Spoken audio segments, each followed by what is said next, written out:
So next coin down the list, Ripple XRP. And by the way, for all these cryptocurrencies, you have the full name and you have the ticker. It's just like with stocks, right? You have the full name like Bank of America and the ticker would be BAC. So same thing with cryptos. The ticker would be XRP. That's how you look it up. That's the symbol for it, but the full name would be Ripple. Okay, so Ripple, created in 2012 by Ripple Labs. So it's actually developed by banks, which is a very crazy and weird thing, right? They're using it to replace the SWIFT transfer method. So basically, when you're sending money internationally from one location to the other, usually it goes through several intermediaries through the bank, and that's why they charge you a lot. And also that's why it takes 5 business days or however many days for your money to go from one location to the other. So what they're doing is they want to have a cryptocurrency that they can use to settle payments quickly and instantly without going through all these intermediaries. So they've developed this crypto. So it's built for banks and payment providers to send money globally. And it doesn't use a blockchain. So that's the crazy part, right? What it does use is it has distributed ledgers and it has validating servers that they have that will validate those transactions. Now that creates a problem because it's not really decentralized. It's owned by banks for their purpose, but then they have a lot of control over it, which goes a little bit against, what cryptocurrencies should have. Nonetheless, if you go on CoinMarketCap, Ripple, because we're going down the list like this, right? Still the third biggest crypto in the world. So it has its space, it has its uses, and obviously if it can gain this market, the SWIFT transfers and settlement between banks, that's a huge market in itself. Obviously there's way more to it. You have to think of how it's used. When banks use it to transfer, they have to burn a specific quantity. Well, depending on the value of that currency, will they use it or will they not use it? So does it have this much room to grow or not? Personally, you have to do your own research, obviously, but personally, Ripple is not one of my favorites just because of this decentralization issue. Around 3-second transfer time, so extremely quick, backed by banks. And again, is that a bad thing? Is that a good thing? People have different opinions. Some people have the opinion of, it's backed by banks. The objective of having cryptocurrencies is decentralization, banks not owning it. But then at the same time, when you're in a market that's being blocked by banks and government, right? All these cryptocurrencies, you have a hard time investing in them. At one point, banks didn't let people transfer into exchanges so they can buy their cryptos or put limits on it because, it's scary for them, right? It's something that could take business away from them. So if you have a cryptocurrency that's backed by banks, they can support it. They can give access to their clients to it. Is it really a bad thing or is it a good thing? So, there's the two sides to this dilemma. So the protocol for Ripple, distributed ledger, validating servers, they created 100 billion XRP. Ridiculous amount of Ripples, right? If I click on XRP, total supply, this amount, that's a huge amount, right? Not 21 million like Bitcoin, but 100 billion, right? Huge. Let's see here.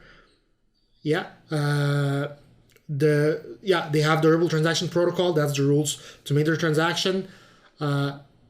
The network is about 75 banks around the world. So these validating servers are within 75 banks around the world, and they would validate the transactions. Now they trust each other, and that's why they have it in that way.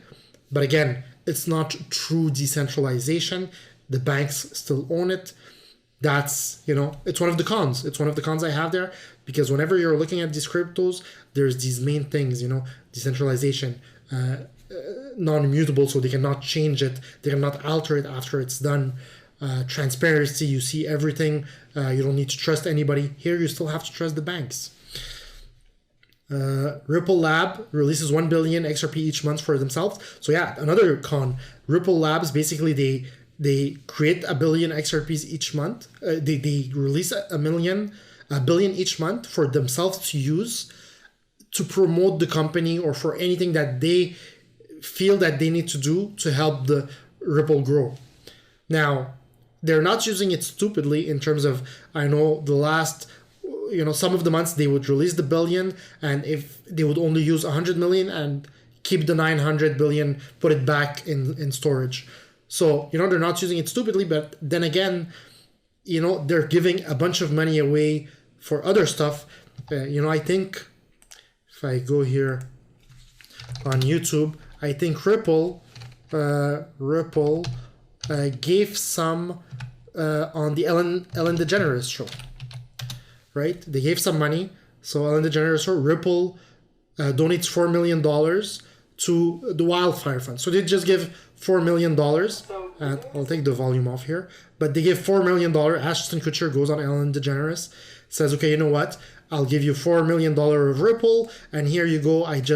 He takes out a phone. He's like, look, this is how simple it is for me to send you some money. I'll grab my phone. Let me click send. And she clicks send on it. Up. And she's like, oh, let me click. She clicks send. And then the $4 million is transferred and she gets it. And, that's something that, Ripple did to promote their coin, right? They want to promote it. They want people to know about it. So they're giving away coins. And that's something a lot of cryptos are doing. Airdrops where they just give away coins so people get to know it, have it, and use it. But, at the end of the day, is that going to add value to that crypto? Or is it just giving away money, right? At the end of the day, when this fund or the funds that she gets for her, wildfire relief or whatever, she has to sell them, that pushes the price down, right? So all in all, are these great things for the future, or are they not great things for the future? Are they increasing the potential for Ripple to grow? One thing I don't, and again, maybe you might notice by now that Ripple isn't my favorite. I've said so, but there's nothing new with the technology that they're doing. They've done everything. So now all they're doing is trying to promote their coin. I'm not interested in that. I'm interested in things that are going to have, more add-ons, new things coming into it. Banks own huge percentage of the coin. Again, that's a con for me. And if the price is too expensive, won't be used. So again, if Ripples cost a lot, then will these banks use it to transfer coins for one another, or will they just use the regular SWIFT system to pay less? At the end of the day, transferring is a huge business for banks. And that's why some people think that Ripple is a great coin, because it can take over that business. But then if the price of Ripples go so high, will they actually use it? Again, cons, positives, you can see both sides of it. I just wanted to go through it and, just let you know about these different coins, how they have different uses, different purposes, they're different projects, and they have different protocols, right? And then you have to look at this and see, well, which project do I like? Do I like this project?